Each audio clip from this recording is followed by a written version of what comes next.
데살로니가전서 1장 1절부터 10절 말씀을 저와 함께 교독하도록 하시겠습니다. 제가 1절을 먼저 읽겠습니다.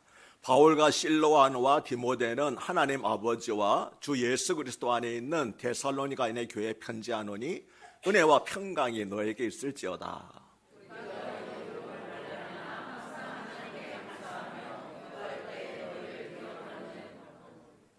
너희의 믿음의 역사와 사랑의 수고와 우리 주 예수 그리스도에 대한 소망의 인내를 우리 하나님 아버지 앞에서 끊임없이 기억함이니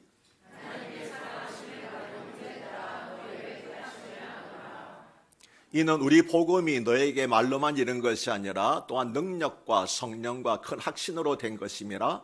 우리가 너희 가운데서 너희를 위하여 어떤 사람이 된 것은 너희가 아는 바와 같으니라.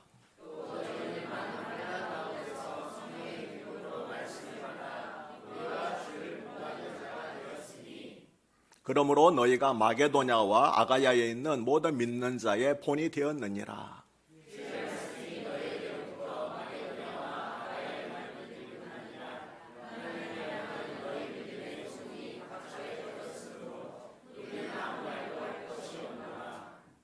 그들이 우리에 대하여 스스로 말하기를 우리가 어떻게 너희 가운데 들어갔는지와 너희가 어떻게 우상을 버리고 하나님께로 돌아와서 살아계시고 참되신 하나님을 섬기는지와 또 죽은 자들 가운데서 달리시 그의 아들이 하늘로부터 강림하실 것을 너희가 어떻게 기다린지를 말하니 이는 장래에 노하심에서 우리를 건지시는 예수니라.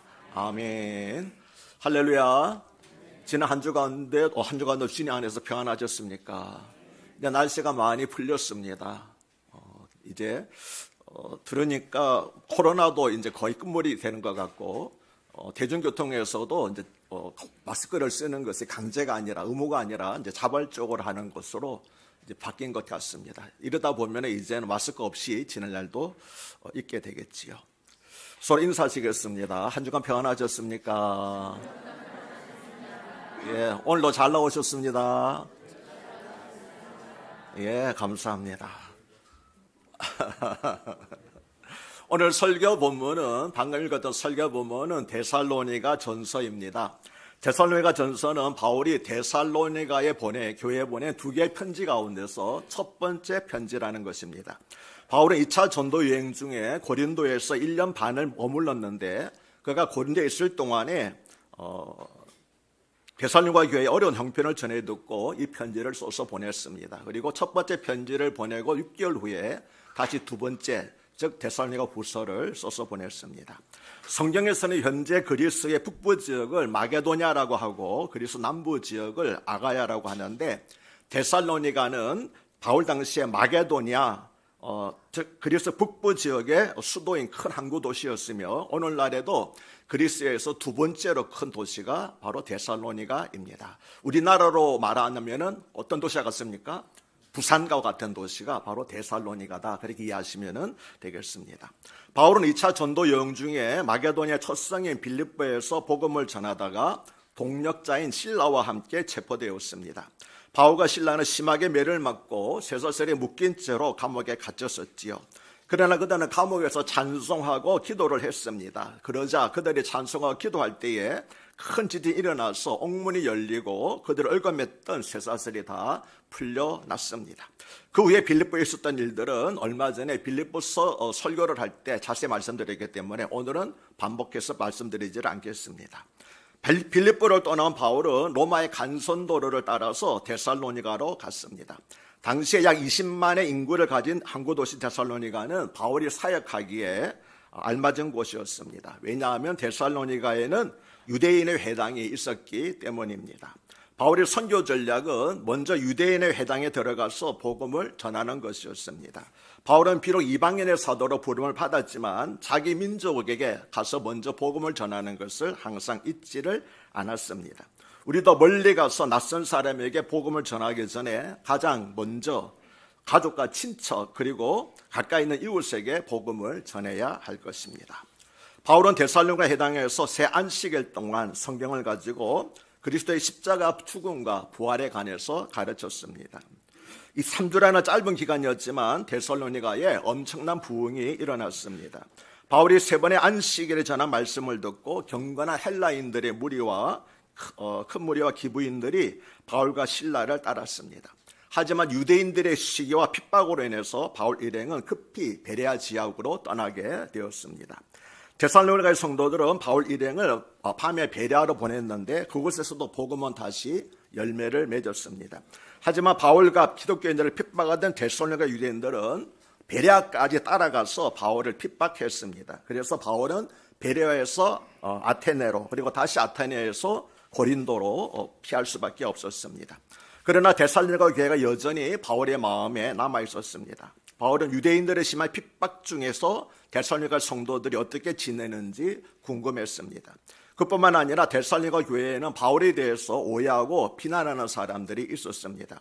그러나 바울이 급히 데살로니가를 떠난 후에 다시 돌아오지 않은 것에 대해서 좋지 않은 소문을 퍼뜨렸습니다. 어떤 소문인가 하면은 바울이 데살로니가로 돌아오지 않는 것은 우리를 사랑하지 않기 때문이고 그가 돈을 밝히는 사람이었기 때문에 데살로니가에서는 돈 될 일이 없는 줄 알고 떠나버려서 안 들어왔다라고 그렇게 헛소문으로 바울을 비난하였습니다.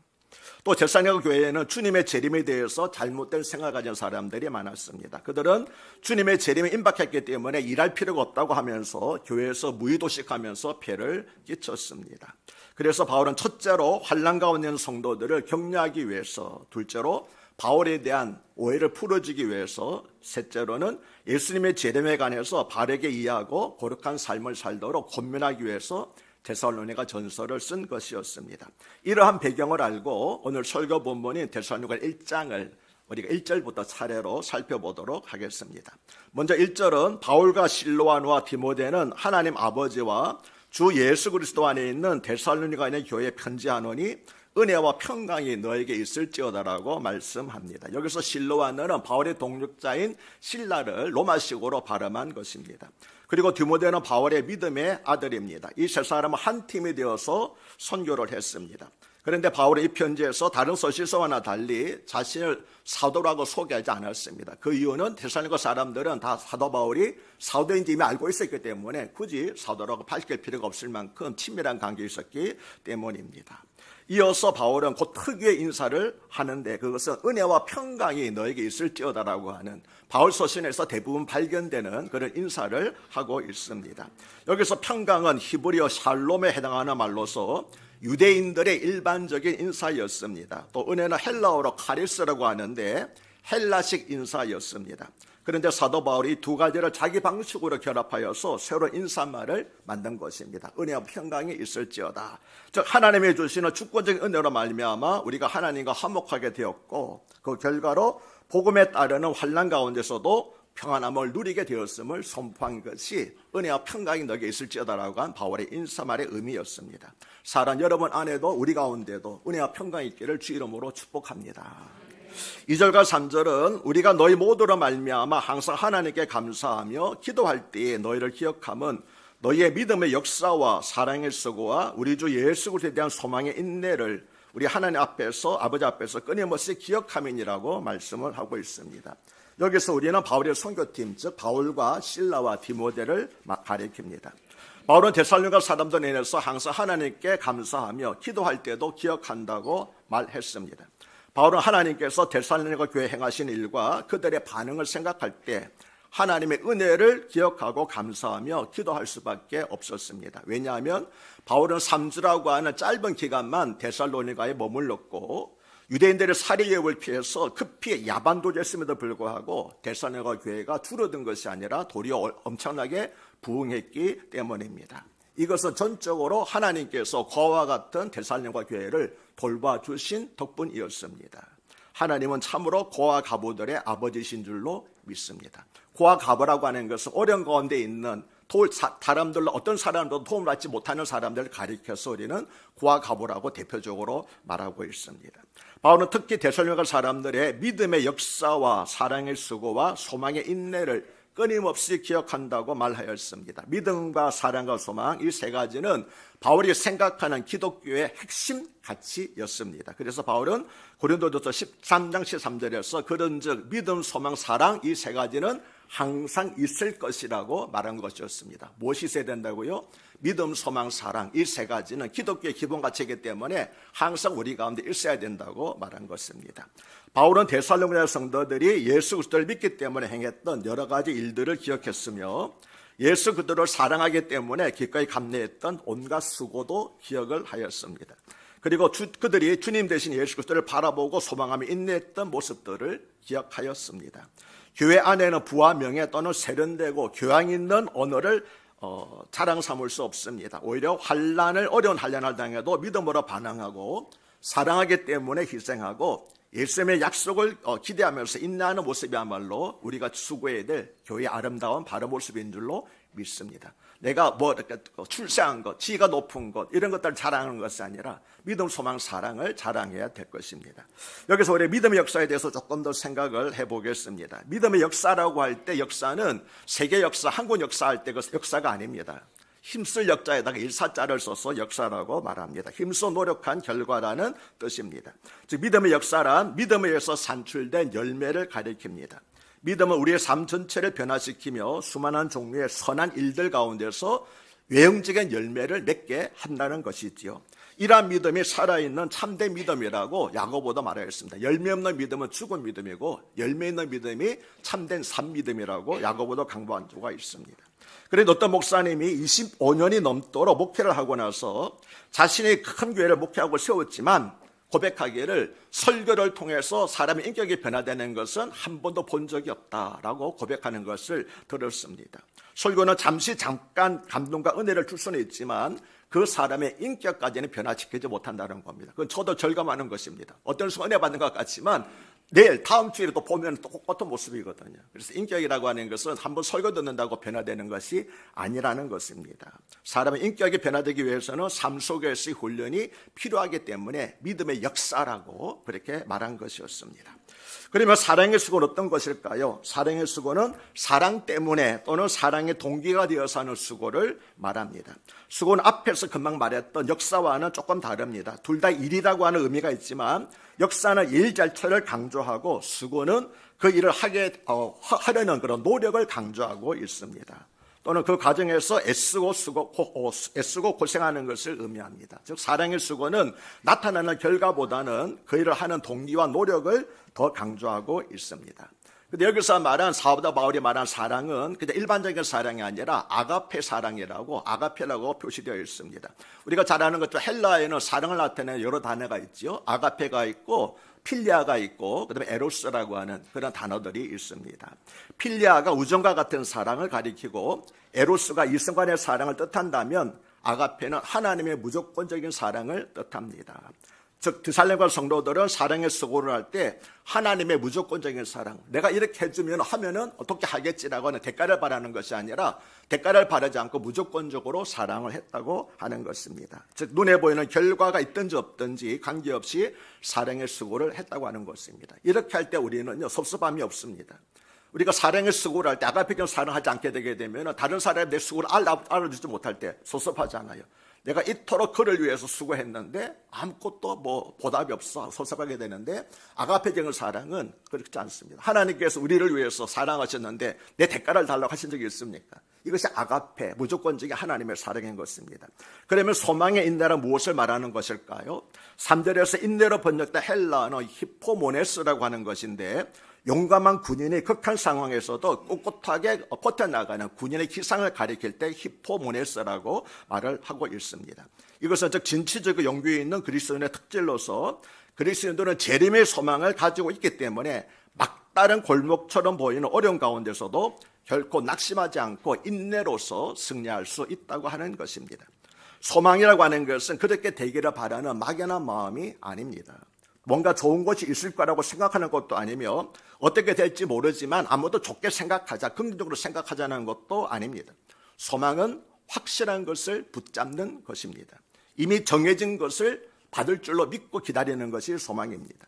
그러므로 소망 있는 사람들은 반드시 그 사실이 이루어질 것을 믿고 사는 사람들이 바로 소망을 가진 사람들인 것입니다. 다만 지금의 것이 아니기 때문에, 지금 당장 이루어진 것이 아니기 때문에 바라고 믿는 가운데서 기다리고 있는 것입니다. 그리스도 안에 있는 소망이 확실한 것은 그리스도의 약속이 확실하고 그 약속을 하신 분이 신실하신 우리 주님 예수 그리스도이시기 때문입니다. 예수님은 죽음 전에도 죽음과 부활 그리고 승천을 가르쳤을 뿐만 아니라 다시 오실 것에 대해서도 약속하셨습니다. 요한계시록 끝에서 예수님께서 하신 말씀은 내가 진실로 속히 오리라고 하는 약속이었습니다. 우리는 이 약속이 반드시 이루어질 줄로 믿습니다. 데살로니가 성도들은 그 소망으로 현실의 어려움을 인내했을 뿐만 아니라 서로 격려하며 계속해서 믿음의 역사와 사랑의 수고를 하였습니다. 그리스도 안에 있는 소망은 불확실한 미래를 바라보면서 오늘을 포기하는 것이 아닙니다. 확실한 미래를 바라보면서 오늘을 투자하는 것이 그리스도 안에 있는 소망인 것입니다. 이처럼 그리스도인 인내는 소망에서 나오며 그리스도인 인내를 가능하게 하는 소망은 우리 주 예수 그리스도에 대한 소망인 것입니다. 그러면 우리에게도 믿음의 역사와 사랑의 수고와 소망의 인내가 있을까요? 우리 교회에도 있을까요? 여러분 자신에게도 있습니까? 저마다 생각하는 바가 다를 것입니다. 다행히 지난달에 제주 건신입에 강사로 왔던 박장신 선교사님이 돌아가서 저에게 카톡을 보내왔는데, 목사님 불러주시고 풍성한 사랑으로 대접해 주셔서 감사합니다. 큰 사랑 교회에서 정말 큰 사랑을 받았습니다라고 하는 이렇게 카톡을 보내왔습니다. 두고두고 기억할 것입니다 라고, 마치 바울이 데살로니가 교인들을 기억하겠다고 하는 것처럼 그렇게 기억하겠다고 하는 메시지를 보내왔습니다. 그래서 저도 좋게 봐주셔서 감사합니다라고 답장을 보냈습니다. 어쨌든 우리 교회가 험한 소리 듣지 않고 좋은 소리 들으니까 감사하지 않습니까?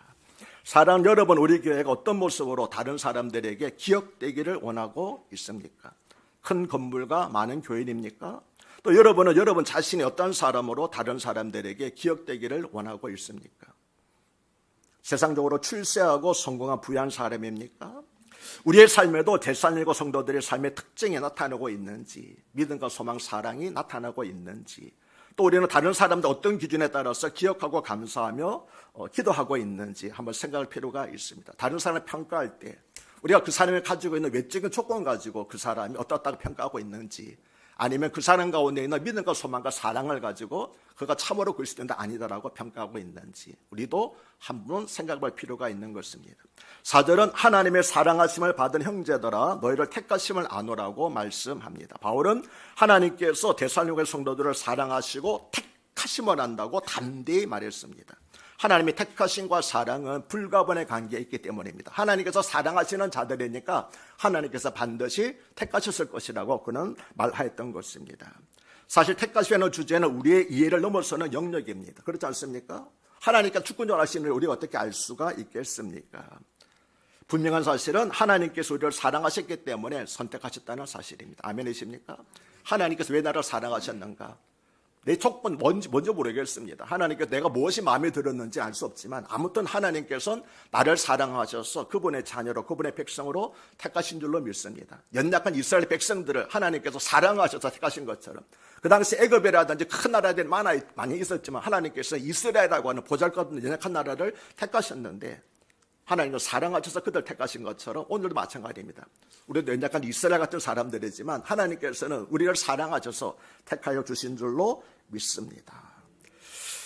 우리는 언제나 거기서 멈춰야 됩니다. 성경이 그 이상을 말씀하지 않기 때문입니다. 사실 하나님이 어떤 사람을 택하셨는지 어떻게 알 수 있겠습니까? 그것은 하나님의 주권에 해당하는 것이기 때문에 우리는 어떤 사람도 택하심을 안다고 장담할 수가 없습니다. 나는 서령이를 하나님께서 택하신 줄을 내가 확신해, 이렇게 말할 수 없다고 하는 것이죠. 그렇다고 해서 서령이를 버렸다고 말할 수는 더욱 없습니다.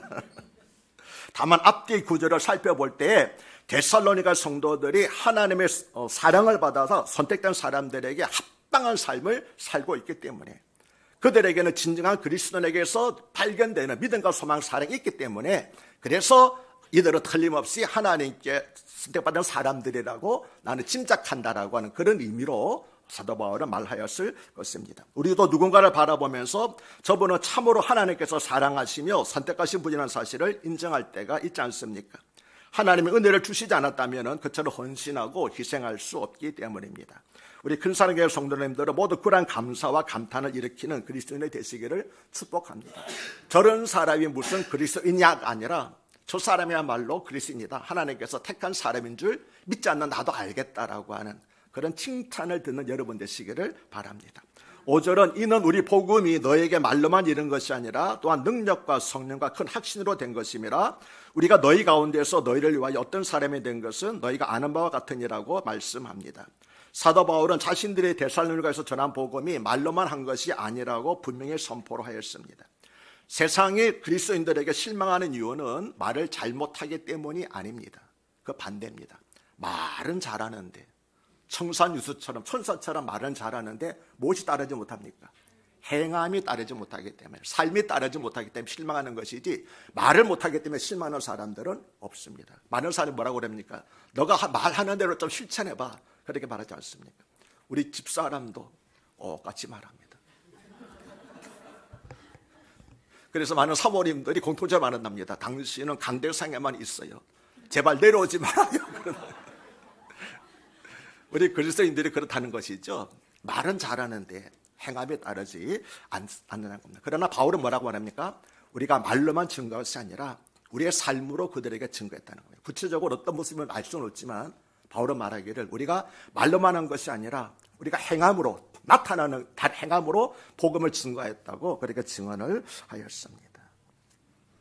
우리에게도 성령님께서 힘을 주셔서 말과 행동의 능력이 나타나게 하시고 성령의 아름다운 열매를 풍성하게 맺게 해주시기를 축복합니다. 바울은 이어서 우리가 너희 가운데서 너희를 위하여 어떤 사람이 되었는지를 너희가 아는 바라고 말하였습니다. 이 말씀은 예수님의 성육신을 생각나게 합니다. 예수님은 직접 우리 가운데 찾아오셔서 우리를 위하여 우리와 같은 사람이 되셨기 때문입니다. 말씀만 주신 것이 아니라 직접 우리 가운데 살아가심으로써 당신의 말씀을 실천하셨습니다.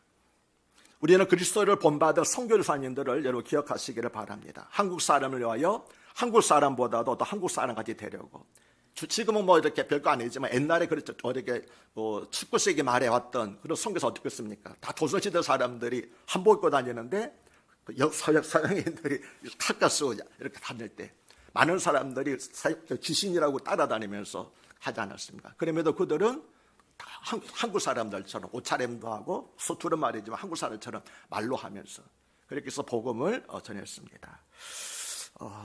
그리고 목숨까지 느끼지 않았지 않습니까? 그들의 그 마음과 삶을 기억한다면 우리는 복음을 위해서 어떻게 사는 것이 바른 삶인지를 깨닫고 도전받을 수가 있습니다.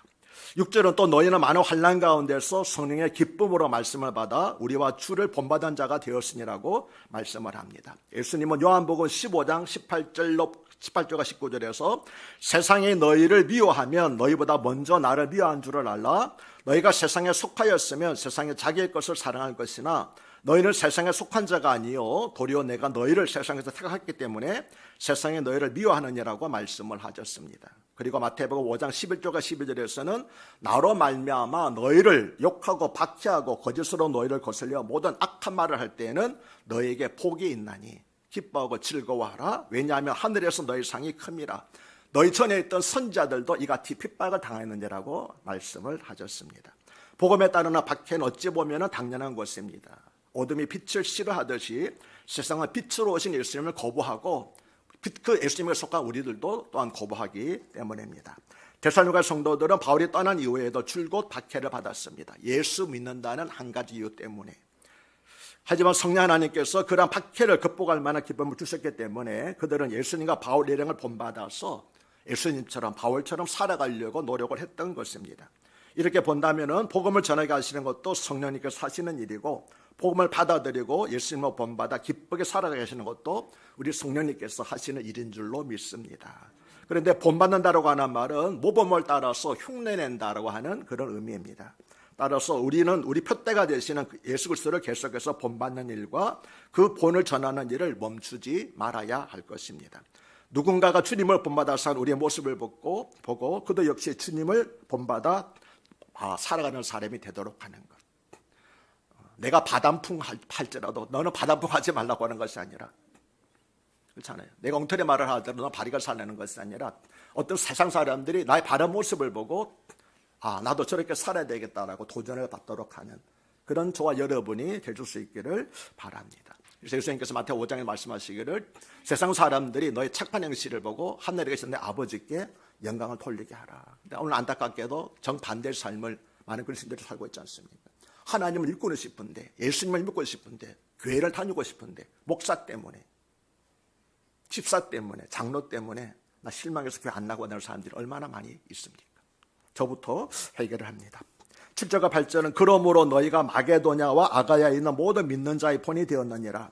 주의 말씀이 너희에게로부터 마게도냐와 아가야만 들릴 뿐 아니라 하나님을 향하는 너희 믿음의 소문이 각처에 퍼졌으므로 우리는 아무것도 말할 것이 없나라고 말씀을 합니다. 앞에서 말씀드렸듯이 성경에서는 현재 그리스도의 북부를 마게도냐라고, 남부를 아가야라고 말하였습니다. 따라서 마게도냐와 아가야라고 하면은 그리스 반도 전체를 가리켜 말하는 겁니다. 데살로니가의 성도들은 그리스도 반도의 몸이 되었을 뿐만 아니라 온 세상에 그들의 믿음이 퍼져나갔습니다. 이처럼 주님의 말씀은 능력과 성령과 큰 확신으로 임하여서 믿음의 반응을 일으키고 그 신선한 방향을 목격한 사람들로 말미암아 연쇄적인 반응을 계속 일으켜 나가서 마치 들불처럼 산불처럼 복음이 번져나갔음을 보여주고 있습니다.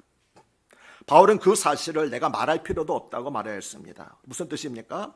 데살로니가 성도들의 믿음의 소문이 널리 퍼진 까닭에 바울이 다른 지역에 가서 데살로니가 교인들 이렇게 말했다라고 말할 필요가 없다는 것이죠. 이미 사람들은 다 잘 알고 있다라고 하는 것입니다. 쉽게 말하면은 전도를 하지 않아도 믿음의 소문만 듣고도 교회에 나오고 예수님을 사람들이 믿었다고 하는 것입니다.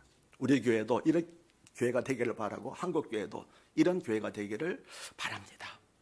우리 민족도 사실은 데살로니가 같은 교회 현상을 경험하였습니다. 복음을 접한 지 얼마 되지 않아서 교회가 증가하였고 그리스도인이 폭발적으로 늘어났습니다. 또 세계에서 두 번째로 선교사를 많이 파송하여 모든 믿는 나라의 본이 되었습니다. 많은 나라들이 한국 교회를 보라라고 그러지 않았습니까? 주의 말씀 우리를 통해서 들렸고 믿음의 소문이 온 세상에 퍼져나갔습니다. 우리는 이 사실을 자랑스럽게 여기면서 하나님께 깊이 감사를 하였습니다. 그러나 안타깝게도 최근에는 도리어 교회를 떠나는 사람들이 늘어나고 선교에 대한 열심도 식어가고 있습니다. 심지어 한국 교회가 모든 믿는 자들의 본이 되는 것이 아니라 세상 사람들로부터 조롱과 비난의 대상이 되고 있습니다.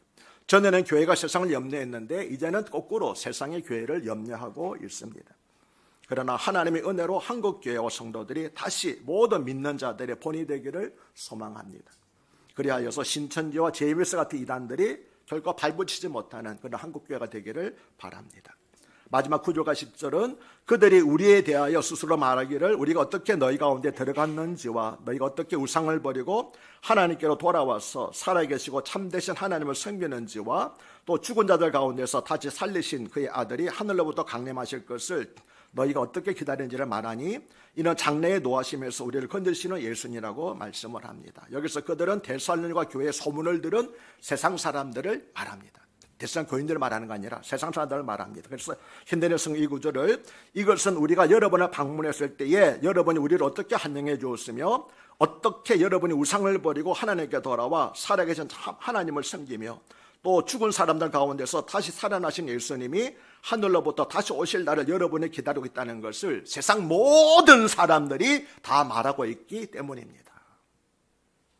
앞으로 하나님의 노에서 우리를 구해 주실 분은 이 예수님밖에 없습니다라고 번역을 했습니다. 이것은 마치 안독에 살고 있던 사람들이 안독교회 성도들의 삶을 보고 그들은 참으로 그리스도인이라고 그렇게 인정해 준 것과 같은 것입니다. 9절과 10절은 1장의 결론이자 복음의 핵심 주제를 다룬 것입니다. 무슨 뜻입니까? 복음은 우상을 버리고 하나님께로 돌아가도록 만든다는 것입니다. 이것이 믿음의 역사입니다. 바울 시대에는 핍박과 시기 속에서 믿음의 역사를 이루어갔다면 우리 시대에는 세상의 유혹과 물질 속에서 믿음의 역사를 이루어 가야 될 것입니다. 또 복음은 살아계시고 참되신 하나님을 섬기게 합니다. 이것이 사랑의 수고입니다. 또 복음은 다시 오실 예수님을 기다리도록 합니다. 이것이 소망의 인내입니다. 교회와 성도는 복음을 받들어서 이 세 가지 일을 계속해서 일어나도록 해야 할 것입니다. 이제 말씀을 맺습니다. 오늘 우리는 데살로니가 교회 성도들의 신앙생활에 대해서 살펴보았습니다. 그들의 신앙생활은 모든 믿는 자들의 본이 되었고 데살로니가 교회는 모든 교회의 본이 되었습니다. 우리도 그들의 믿음의 역사와 사랑의 수고와 주 예수 그리스도의 소망의 인내를 배우고 따라가야 할 것입니다. 데살로니가 교회에 일어났던 그 믿음의 역사가 우리 교회에도 일어나기를 바랍니다. 하나님의 아가페 사랑의 수고가 우리 교인들의 삶 속에서도 충만하기를 소망합니다. 주 예수 그리스도에 대한 소망의 인내가 우리의 중심에 있어서 늘 끼어 근신하며 세상과는 구별된 삶을 살아가 주시기를 바랍니다. 그래서 우리 큰 사랑교회는 세상 사람들에게 칭찬받는 교회가 되고, 제가 가서 우리 교회를 굳이 소개하지 않더라도 큰 사랑교회요, 제가 압니다 라고 하는 이런 칭송을 듣는 그런 교회가 되기를 바라고, 한국교회도 역시 이런 칭찬 듣는 한국교회가 되기를 바랍니다. 본이 되는 교회, 데살로니가 교회를 소개해드렸습니다. 그냥 데살로니가 교회 본이 되었구나 끝내지 마시고, 하나님 우리 교회도 한국교회도 본이 되는 교회가 다시 되게 해주시옵소서. 결단하실 때 나 한 사람부터가 본이 되는 그리스도인이 되시기를 주 이름으로 축복합니다. 하나님 아버지 감사합니다. 사도 바울이 데살로니가 교회에 보낸 편지가 오늘 우리 하나님께서 우리에게 주신 사랑의 권면임을 깨닫습니다.